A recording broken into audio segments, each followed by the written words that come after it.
Bonjour à tous et bienvenue pour cette vidéo. Dans cette vidéo, je vous propose de voir ensemble la partie des référentiels.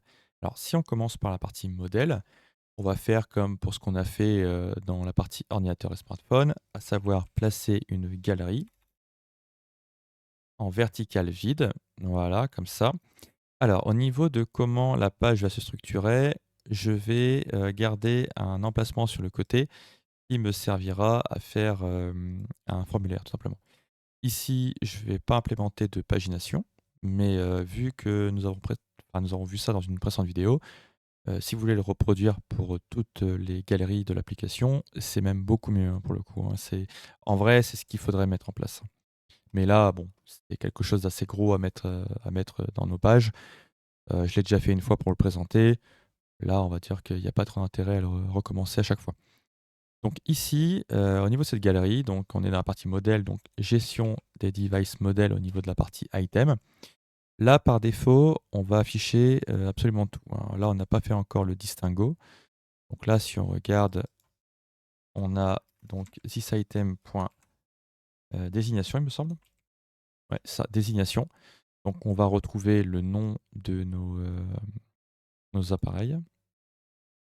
Donc là, on va remonter légèrement pour avoir une liste comme ça, par exemple. On pourrait très bien s'imaginer, alors, à placer par exemple un rectangle dedans. Et ce rectangle, on pourrait très bien imaginer qu'en hauteur, il a 1. Là, ici, si on regarde, donc on a une hauteur qui est de 96, enfin qui est à 96. Les modèles font 56. Alors, au niveau d'ici, au niveau Y, je vais le placer à 100, sera beaucoup mieux. Et au niveau de la taille du modèle, on va le placer à 60 par exemple. Le rectangle va se retrouver du coup à 59 par rapport au 1 pixel qu'il y a pour faire les 60. Notre taille ici, on va la placer à 800, on va faire un chiffre rond. Et encore une fois, notre rectangle va être avec une largeur de 800. Le rectangle, on pourrait très bien lui mettre une couleur en anthracite en 44, comme ça. Après, si vous voulez vous amuser à faire quelque chose d'un peu plus custom, va-t-on dire, hein, je vous laisse faire ça comme vous avez envie. Donc là-dessus, on pourrait limite peut-être le descendre un petit peu. Et là, on pourrait très bien s'imaginer que comme pour les autres dashboards, vous savez, on place des en-têtes à nos tableaux, hein. C'est tout à fait possible et même mieux. D'ailleurs, on va le faire ici. Donc, on va placer par exemple ça. On va lui dire qu'il va prendre 300, admettons. Ici, on va retrouver donc ouais, le modèle, c'est pas mal. On pourrait très bien en imaginer un autre. Attendez, je place ça correctement pour dire de venir accrocher.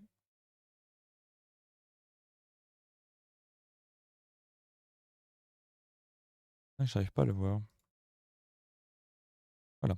Donc on aurait ça et on pourrait en placer par exemple un dernier.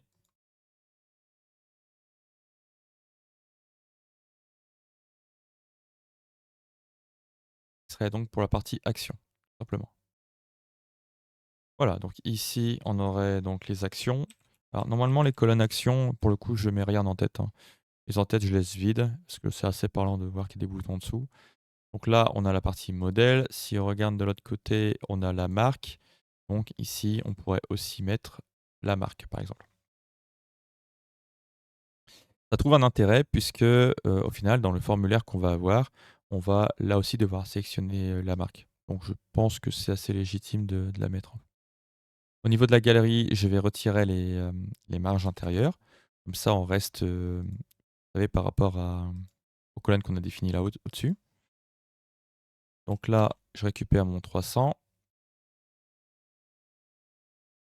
Dedans, je vais rajouter une nouvelle étiquette. Donc là, qui est aussi sur une étiquette à 300. Donc là, ce sera le thisItem.mark. Mark étant un objet, il ne faut pas l'oublier. Donc derrière, on a la value. Limite, je vais le centrer à cet endroit-ci. Et pour finir, on va placer le bouton comme ça à côté. Alors si vous posez la question de enfin, c'est même pas un bouton, c'est, un label. Vous vous posez la question de: «À quoi sert ce label?» et ben, en réalité, je vais m'en servir, c'est juste pour dire de placer une bordure, tout simplement. Là, on pourrait voir que, par exemple, si je prends mes 3, vous voyez?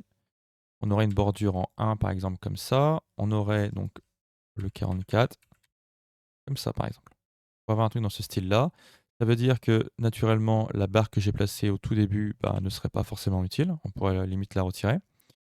Ça veut aussi dire que soit je réduis, ma taille de modèle, soit je prends toutes mes zones et je les augmente en taille 60, ce que je vais faire maintenant. Donc ça, ici, au niveau de mes modèles, je vais les décaler sur la gauche. Je vais le placer, par exemple, on va dire à 30. Peut-être 30, c'est un peu beaucoup. 20, c'est pas mal. Ouais, comme ça. Donc ça, c'est OK. Ici, donc on pourrait maintenant s'amuser à placer, des icônes. Alors normalement, il me semblait qu'il y avait une icône.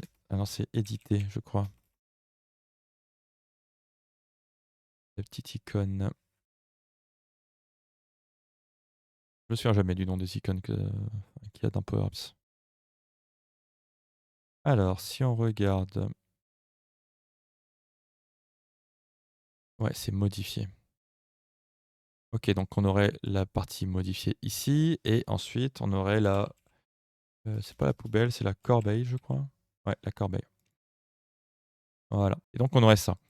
C'est-à-dire que là, maintenant, ici, donc on a une hauteur de 60, ça, faut pas y toucher et là, maintenant, si on réduit à 40, vous voyez, on obtient quelque chose comme ça et pour le coup, c'est quand même beaucoup mieux. Donc on a ça. Maintenant, ce qu'il nous faudrait, c'est la mise en place de notre formulaire. Alors pour le formulaire, limite, on pourrait très bien mettre un container pour dire de faire quelque chose de sympa. Le conteneur est clairement pas obligatoire, hein.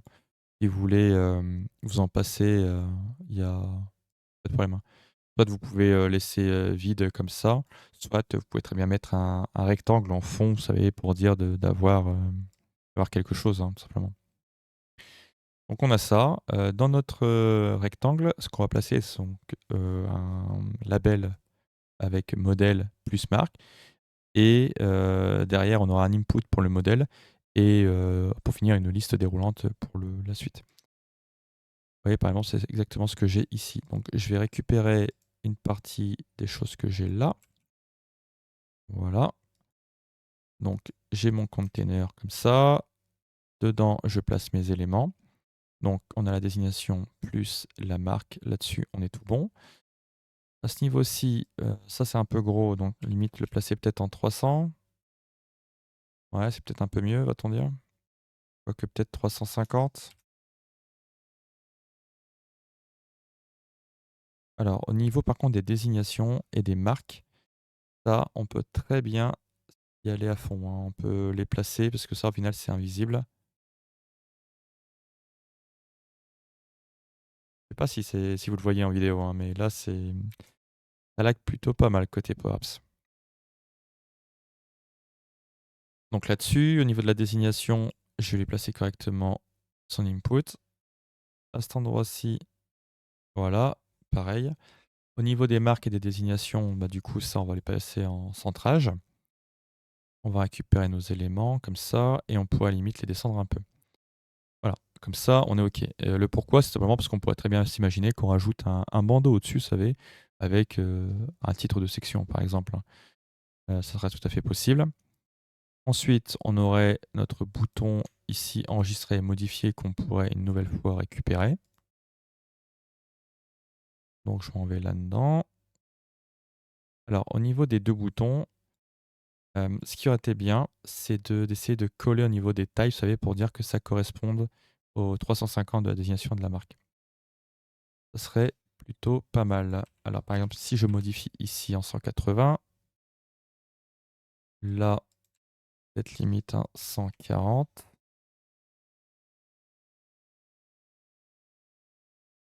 Et voilà, comme ça fait un peu plus joli. Et on regarde encore ce qu'on a fait de l'autre côté. Ça, on n'en a pas. Dans nos écrans qu'on avait... Ouais, voilà, je savais bien que j'avais préparé un truc comme ça.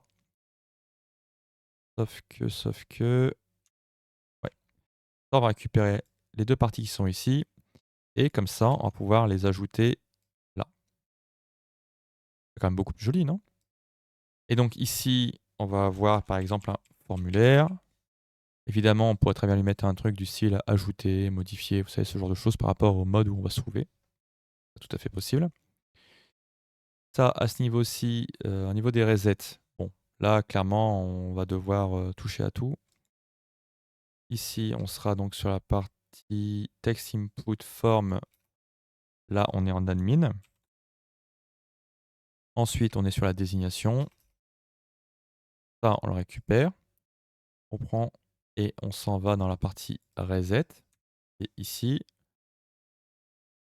je vais garder que 2 resets, comme ça. Là, pareil, on va modifier aussi la marque, sauf qu'on n'est plus dans le forme ordinateur, mais dans le forme admin. Voilà. Pareil, donc ici, on modifie aussi. Au niveau de l'UNavigate, bah là, clairement, on n'en a plus besoin, hein. Et après, on aura la partie edit, donc à gérer.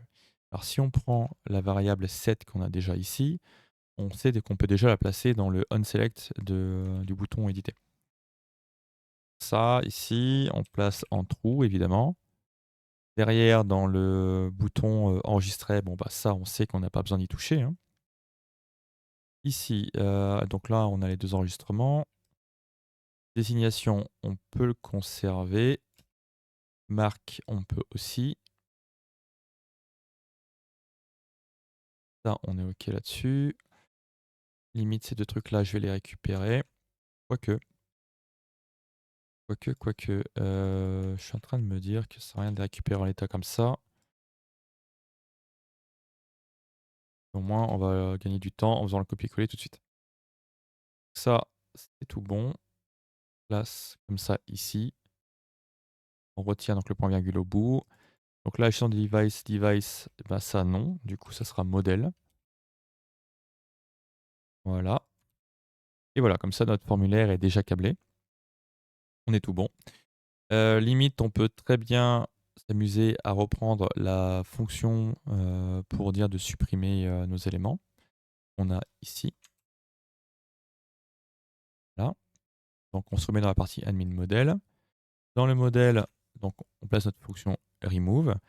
Sauf que là, on n'est plus sur la gestion de device, mais on est sur la gestion de device modèle. Comme ça, on est OK. Limite, la couleur du bouton, bah, c'est pareil, on peut essayer de la mettre en rouge, hein, comme ça. Ici, le bouton éditer, c'est pareil, on peut lui mettre le vert pomme. Et là-dessus, on est OK. La galerie qui est ici, donc, on serait sur la galerie admin modèle. Cette galerie, on la récupère. Dans la partie désignation, il ne faut pas oublier de mettre en place la partie défaut. Donc, vu que c'est un copier-coller, bah, j'ai déjà le code qui est placé, hein. J'ai juste à modifier le nom de ma galerie. Donc, si on est en mode édité, ben, on vient sélectionner le galerie admin model.selected.désignation qui est sur le côté. Si pas, on fait rien, on repassera sur un vide. Au niveau de la marque, bah, c'est pareil, hein. Dans le défaut selected item, on change aussi la galerie et on est tout bon de ce côté-là. Ça, on est OK. Et donc, ça veut dire que si je viens cliquer par exemple sur le MacBook Pro M1, j'ai mes informations qui arrivent là. Donc là-dessus, on est OK. Si on regarde, on a fait notre reset ici. Par contre, on ne l'a pas fait côté bouton annulé. Et donc ça, on va le mettre en place aussi. Le navigate, encore une nouvelle fois, on n'a pas besoin de le conserver puisque bah, on y est, hein, ça on est tout bon. Donc si on fait annuler, hop, on est censé faire un reset qui visiblement ne fonctionne pas. C'est marrant. Ouais. Pourquoi mon bouton reset ne fonctionne pas? Regardez, en fait, il y a le mettre à jour. Il fonctionne tout simplement pas. C'est parce que j'ai ma variable qui est ici, qui n'a pas été remis de ce côté-ci. Bon, je remets ma variable, sauf que on n'est plus sur un cas d'édition. Donc, déjà, on a le false qui apparaîtra à cet endroit-là. Et on est tout bon. Donc ça, c'est OK. Maintenant, ça veut dire que si je fais rentrer donc un phone 3, par exemple, donc le phone 3, au niveau de la marque, c'est un Razer. là-dessus, on est OK. Le bouton enregistrer est verrouillé. Bon, là, c'est clairement le copier-coller hein, pour le coup. Ici, c'est tout simplement parce que si vous vous souvenez, on avait mis en place des restrictions pour dire d'afficher ou non le bouton. Et bah voilà, les restrictions n'ont pas été modifiées. Donc si on les modifie, je copie juste mon code ici, là. Je prends ma marque, je viens l'afficher. Ouais, la marque, je peux la récupérer aussi. Tout le reste, on le met en l'air. La marque, évidemment, ce n'est pas un point de texte. Donc là, on est sur un selected item. Quoique même le selected devrait suffire pour le coup. Ouais. Quoique, le selected item peut être pas mal. Ça, ici, on va prendre tout ça et on va partir sur un isBlank. Le reste, on le met en l'air et notre bouton est disponible. Donc là, dès que je clique, j'aurai l'ajout dans ma liste. Par contre, ce qui est intéressant aussi, c'est de penser à faire un refresh de liste de temps en temps. Alors là, dans notre cas, on pourrait se dire: «Oui, mais la liste va se refresh toute seule, dès qu'on va faire l'enregistrer». C'est vrai, sauf que, ce qu'il ne faut pas oublier, c'est que potentiellement, vous pouvez être plusieurs à travailler sur l'application en même temps. Et donc appliquer un refresh de temps en temps, c'est pas plus mal. Donc le refresh, on lui met la liste. Là, on est sûr qu'on aura une mise à jour là-dessus.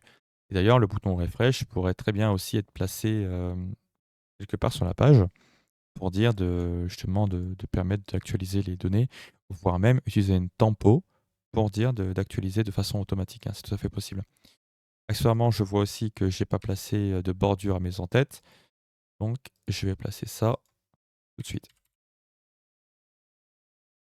Voilà, donc on a un minimum de bordure. Au niveau des couleurs de fond, on pourrait très bien s'amuser à placer aussi une couleur. Un truc est soft. Alors je vais partir d'un gris existant. Et voilà, on pourrait très bien avoir un truc dans ce style-là, par exemple. Et donc, si on teste notre formulaire, donc on a créé le font 3 en Razer, on l'enregistre et on a le font 3 qui est arrivé ici. Si on s'amuse à le modifier, donc ce sera le font 3 version 2, admettons. Et alors, pour résoudre le souci qu'on a avec le font 3, en réalité, c'est juste un problème de copier-coller. Là, pour résoudre ça, donc je vais prendre le nom de ma galerie, c'est tout simplement ici, dans la partie mise à jour, puisque c'est là où on a le problème, hein, donc c'est de ce côté-là qu'il faut creuser. On a simplement la galerie dashboard smartphone. Donc même si je sélectionne un élément quelque part ici qui est le 50e, vu que de l'autre côté, ben, c'est toujours considéré comme le premier élément de sélectionner, on aura donc le souci qui va apparaître. Et là, par exemple, vous voyez, si je clique sur le font 3 ici, voilà, donc on est passé sur ce modèle-là, donc je vais passer en V4, je le mets à jour, et voilà, la V4 est apparue. Comme quoi que les copier-coller, des fois, faut penser à se relire, hein. Alors maintenant que cette partie fonctionne, on va s'occuper de gérer le cas, de l'affichage des modèles en fonction de où on vient. Est-ce qu'on vient donc des ordinateurs ou est-ce qu'on vient des smartphones? Alors pour faire ça, on va aller dans le app, on va aller dans la partie onStart et on va déclarer une variable en set, puisque là, pour rappel, update context ne permet pas de faire le distinguo. Cette variable, on va l'appeler, type, de modèle, par exemple. Voilà. Par défaut, on va l'initialiser sur, ordinateur, admettons. Ça, on ferme la variable. Cette variable, on va la reprendre et on va venir, la copier dans la partie onVisible de ordinateur. Ici, côté smartphone, pareil, on va venir la copier, sauf que ici, on va modifier donc ordinateur par smartphone. En fait, le pourquoi je fais ça, c'est tout simplement pour, dans le cas où, vous déplacez l'application, on va éditer la variable, donc forcément, à un moment donné, il faut la remettre en état. Et forcément, vous allez passer par la case menu des, différentes sections. Donc c'est là où je la modifie. Là, comme vous pouvez voir, donc on a une valeur dans les 2 cas, on a smartphone et ordinateur. Dans la partie administration menu, on pourrait très bien s'imaginer que si on est dans la partie admin, on veut tout voir. Et donc, on pourrait soit mettre quelque chose du style, tout ou smartphone et ordinateur ou rien du tout.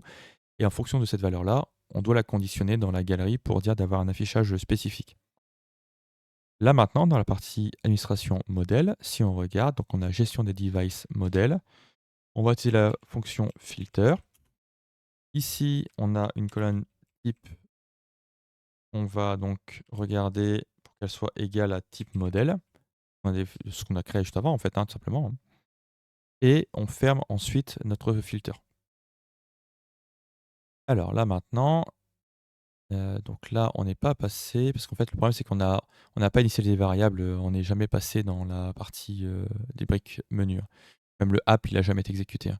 Donc là si on regarde avec le app, on va faire donc un exécuter on start.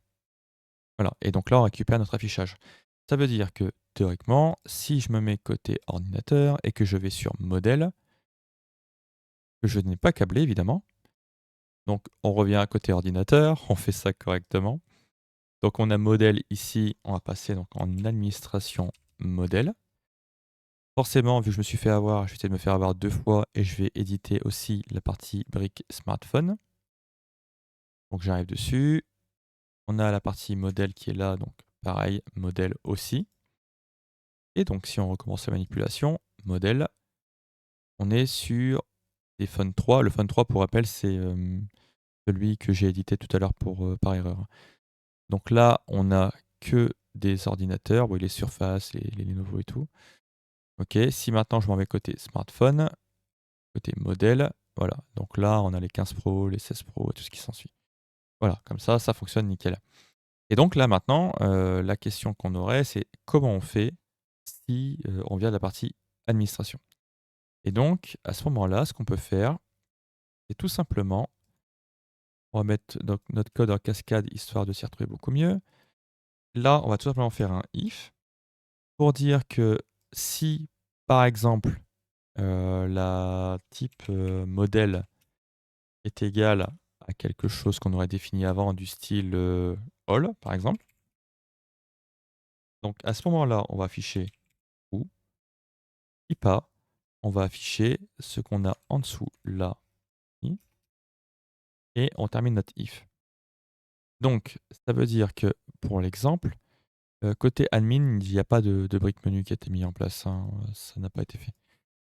C'est exactement les briques qu'on a vues avant, hein. Si vous voulez vous amuser à le faire, il n'y a pas de problème. Donc dans la partie invisible, ici, vous voyez, donc je suis en admin menu. Je vais modifier pour mettre, par exemple, all, comme ce que j'ai mis avant. J'arrive de ce côté-ci. Donc là, en venant sur la brique admin, j'ai ma variable qui s'est initialisée à all.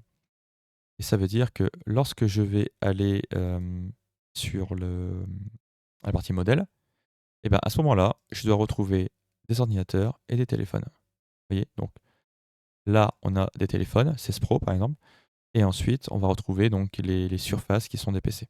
Voilà, comme ça me permet de jouer entre les deux tableaux. Alors, pour la partie marque, au final, bon, bah, c'est exactement la même chose que ce qu'on a vu là, hein. Donc, je pense que ça sert à rien que je vous le représente, puisque je vais faire exactement la même chose. Un petit formulaire comme ça sur le côté, un tableau relativement simple. Sauf que bah, là, on n'aura pas besoin d'avoir 3 briques, on n'aura besoin que de 2, à savoir donc la marque et les actions qui lui seront associées. Et c'est tout. Le fonctionnement reste exactement la même chose.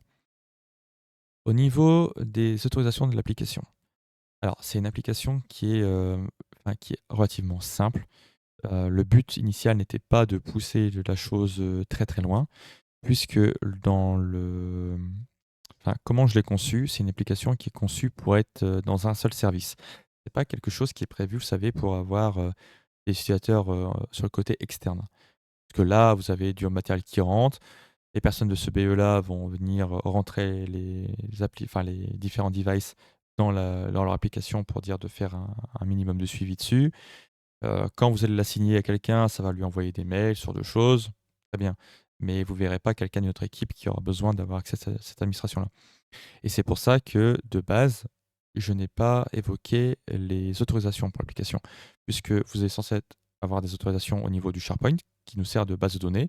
Si c'est une Power List de la Power Platform, bah, c'est pareil, il y a les mêmes autorisations à ce niveau-ci. Au niveau de l'application en elle-même, il y a un partage qui est censé être fait au niveau de l'équipe. Donc, on n'a pas besoin d'avoir de notion d'administration plus que ça. Par contre, dans les prochaines applications, notamment celle sur la partie RH qui est en train d'être tournée sur le côté, là oui, il y aura la partie admin, on aura plusieurs profils, donc on verra cette partie-là. Mais pour l'instant, au niveau de cette application-ci, on va pas pousser la chose beaucoup plus loin. Limite, si on voulait faire un petit peu de bling bling là-dedans, on pourrait très bien se dire que dans la partie ordinateur et smartphone, au niveau des dashboards, on n'ait pas une simple vue qui nous permet de faire du rentrer du matériel ou d'assigner du matériel. On pourrait très bien s'imaginer qu'on a quelque chose en plus à côté qui nous permet de suivre la vie du matériel, vous savez. Bon, c'est pas ça n'a pas été prévu pour, mais on aurait pu, faire quelque chose comme ça pour savoir, qui a eu le matériel, à quel moment donné, enfin voilà, on pourrait s'amuser à faire des trucs comme ça. Dans tous les cas, j'espère que cette petite application, bah, vous aura plu. C'était quelque chose de simple, mais au moins vous avez pu voir un peu comment on fait pour développer une application, concrète qui aurait pu servir pour le coup. Et si vous avez des questions ou des remarques, n'hésitez pas. L'espace commentaire est encore une nouvelle fois fait pour ça, malgré que je le dis, dans toutes les vidéos. Je ferai ce que je peux pour y répondre dans le plus bref délai et je vous dis à très bientôt pour l'application RH qui sera beaucoup plus costaud que celle-ci. Préparez-vous. Allez, à bientôt. Eh psst, j'ai oublié un truc. Regarde, tu pas cliqué sur le bouton t'abonner.